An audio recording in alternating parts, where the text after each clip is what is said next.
नमस्कार, मैं हूं संजय पाठक और आप देख रहे हैं प्रेस 15। किसी भी समाज की मजबूती के लिए और उसकी जड़ों को मजबूत बनाने के लिए साहित्य और कविताओं का एक अद्भुत जो मेल है वो होना बेहद ज़रूरी है। कविताओं के माध्यम से, साहित्य के माध्यम से समाज को जागृत करने के लिए और उसे आगे बढ़ाने के लिए, समाज के लोगों में आत्मविश्वास भरने के लिए जो साहित्य के जुड़े लोग हैं, विधा से जुड़े लोग हैं, वो काम करते हैं। ऐसे वक्त में इस वक्त मेरे साथ बातचीत के लिए उत्तराखंड के एक ऐसे साहित्य के धनी जिन्हें मैं कहूँगा, और जो अपने वाणी से, अपने शब्दों से लोगों के बीच एक जान फूंकते हैं, ऐसे अनिल कार्की मेरे साथ मौजूद हैं। सर, सबसे पहले तो बहुत बहुत स्वागत है आपका। शुक्रिया। बताइए मुझे क्या पूछना चाह रहे हैं। जी अनिल जी, आप उत्तराखंड से धरती से जुड़े हैं, उत्तराखंड की माटी से जुड़े हैं। ये बताइए, उत्तराखंड की जो 24 साल का उत्तराखंड का सफ़र है, इसे आप किस तरीके से देखते हैं एक साहित्यकार के तौर पर? उत्तराखंड ने क्या पाया, क्या खोया? साल 2013 में मेरा एक कविता संग्रह निकला था जिसका नाम था उदास भक्तों का रमोलिया।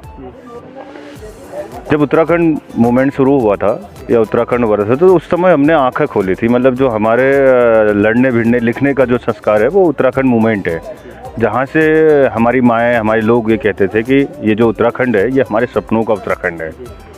तो अब आप देखिए, एक पूरी पीढ़ी, अब जो पीढ़ी उस समय पैदा हुई वो पूरी पीढ़ी अब जवान हो गई है। मतलब अभी जवान उत्तराखंड आपके सामने है।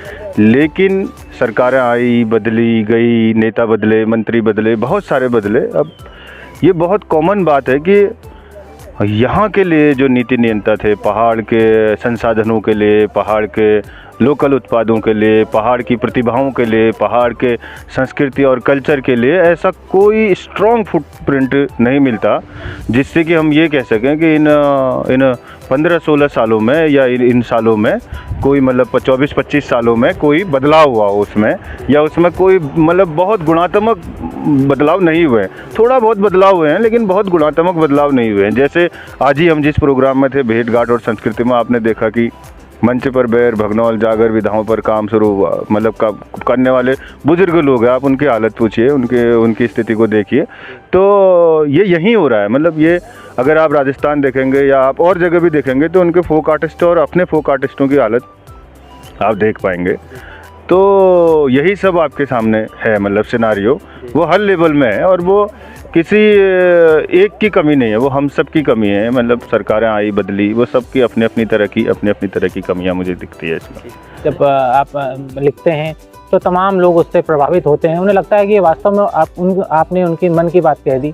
समसामयिक विषय जो भी आप उठाते हैं, उत्तराखंड की जुड़ी जल, जंगल, ज़मीन से जुड़ी जितनी बातें आप करते हैं, तो ये बताइए, क्या वास्तव में क्या आज वो वक्त दोबारा आ गया है? क्या उत्तराखंड के लोगों को एक बार फिर से अपने लिए जागने के लिए और जो नीति नियंता हैं हमारे, उन्हें जगाने के लिए कुछ करने की ज़रूरत है? देखिए, जो लेखन होता है वो लेखन कोई आंदोलन की धारा तो होती नहीं, वो तो जनता की ही आवाज़ें हैं जो मैंने लिखी है और जो मैंने इन सालों में जो मैंने देखा है या जो आवाज़ें निकल के आई है।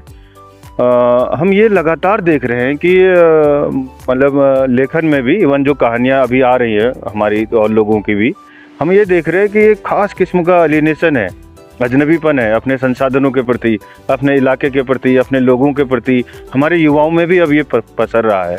उसकी वजह यही है कि जो रोज़गार के मुद्दे तय होने थे, संसाधनों के मुद्दे तय होने थे, वो बिल्कुल क्लियरिफाई नहीं है। आप देखिए, रोज़गार में भी आप देखेंगे कि संसाधनों में हालिया वर्षों में लगातार कब्जे बढ़े हैं बाहरी लोगों के या मतलब अन्य लोगों के। उस उत्तराखंड के जो मूल निवासी नेटिव लोग जिनको है, जो अभी जो चल रहा है मुद्दा, उनमें आप देखेंगे रोज़गार के मामले में तो वो कहाँ खड़े हैं। आप देखिए, हर जगह ही जो है एक तरह से। और दूसरी बात ये हो रही है कि उत्तराखंड के विश्वविद्यालय, उत्तराखंड के स्कूल, उन सब की भी बहुत मतलब उस तरह की हालत नहीं है। सबको एक तरह से मतलब बढ़िया ढंग से मजबूत करने की ज़रूरत है, ताकि शिक्षा के माध्यम से, ताकि हम जागरूकता के माध्यम से अपने हक हकूक़ों की बात करें। आंदोलन तो बहुत बात का मुद्दा है, पहले अपने को शिक्षित होना बहुत ज़रूरी पड़ेगा, अपने अधिकार जानने पड़ेंगे और उन अधिकारों को कैसे इस्तेमाल करना है ये समझना पड़ेगा। उसके बाद जा कर के आप इन सारी लड़ाइयों के लिए तैयार हो सकते हैं। और ये सही बात है कि हमारे जो रिसोर्सेज हैं उनको लेकर के अभी जो मूल निवास वाला कानून उठा था वो बहुत जेन्युइन का मामला था और वो उठना चाहिए। मतलब उसमें हमारे लड़कों का भविष्य है, हमारे युवाओं का, युवतियों का भविष्य उसी में है।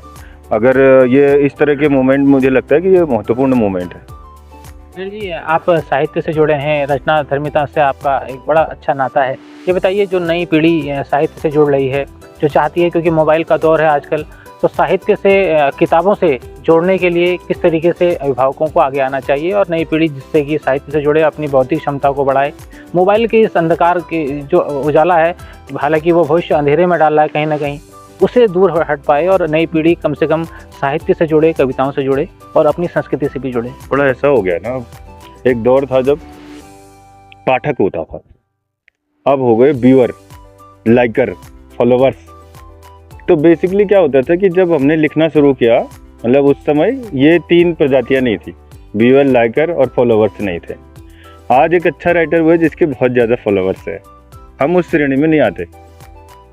लेकिन जो फॉलोवर, लाइकर्स और व्यूअर है, ये पाठक नहीं है, क्योंकि ये बहुत गंभीर मामले में नहीं है। ये दूसरे दिन अनलाइक कर देंगे, तीसरे दिन अनफॉलो कर देंगे।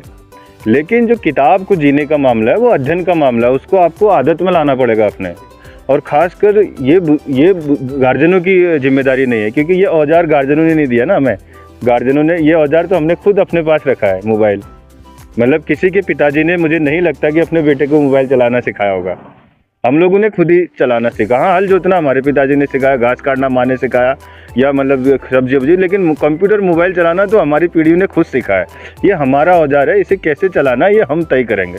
और इसमें भी बहुत सारी अच्छी सीरीज है, जैसे लिटरेचर के लिए बहुत अच्छे वेबसाइट्स है, और समाचारों के लिए भी जो विवेक है ना, किसी समाचार को कैसे ग्रहण करना है और फिर कैसे उस पर रिएक्ट करना है, उसको हमको डेवलप करना चाहिए। खासकर नई पीढ़ी को, कि बहुत ज़्यादा उनको सर्च करना चाहिए, भरोसा नहीं करना चाहिए। टीवी जो भी बोलता है वो सच नहीं होता, ये मानना चाहिए उनको। तो ये हम, लेकिन अब क्या करें, ये हमारी आदत रही है कि जो टीवी ने बोला वो सच है। तो ये विवेक हम डेवलप नहीं कर पा रहे, वरना तो ये औजार है, ये तो सारी दुनिया आपकी मुट्ठी में। देखो क्या हुआ जब सूचना विस्फोट हुआ, तो वो इतना भयानक था कि उसमें दुनिया 2 धुरियों में बढ़ गई। एक वो जिनके पास सूचना का अकूत खजाना था, एक वो जो हम जैसे लोग थे, सूचनाओं से वंचित। देश दुनिया में क्या हो रहा है, अब उनको जैसी मिली ना, उन्होंने वैसा खाना शुरू कर दिया, तो वो रिएक्शन तो होगा ही ना। तो हमको सूचनाओं को ग्रहण करने का विवेक डेवलप करना पड़ेगा। जो नए लोग हैं उनको ये बहुत ठोक बजा के तय कर, कितने लिंचिंग के केस हुए हैं, कितनी फसादों के केस हुए हैं, कितने आपसी झगड़ों के केस हुए हैं, वो केवल इसलिए कि कहीं से गलत खबर मोबाइल में फ्लैश हो गई, कहीं गलत किसी ने कुछ गलत कमेंट कर दिया, कुछ कर दिया और लोग भड़क पड़े। तो मुझे ये लगता है कि नई पीढ़ी को इस विवेक को डेवलप करना होगा कि वो जो देख रहे हैं वो सही है या गलत है, उसको 3-3, 4-4 बार देख करके, उसको देख करके। और जहाँ तक किताबों का मामला है, अब किताबें सिमट करके आपके मोबाइल पर आ गई और मुझे अच्छा ही लग रहा है। बल्कि मैंने इस बीच ना आईपैड शुरू किया चलाना। मैंने इसलिए किया है कि अब मैं कागज़ इस्तेमाल नहीं करूँगा, क्योंकि कागज़ से नुकसान पेड़ों को ही है।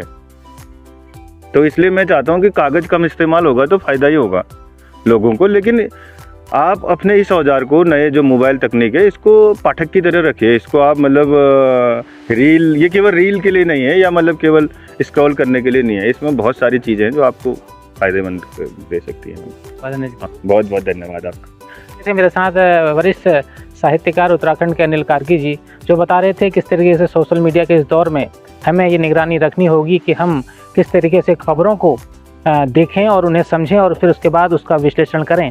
और साथ साथ उन्होंने बताया किस तरीके से उत्तराखंड का जो 24 साल का सफ़र है, ये अभी विकास की दृष्टि से अधूरा है, इसे भी अभी वो मुकाम पाना बाकी है जो उत्तराखंड के लोगों की चाहत थी।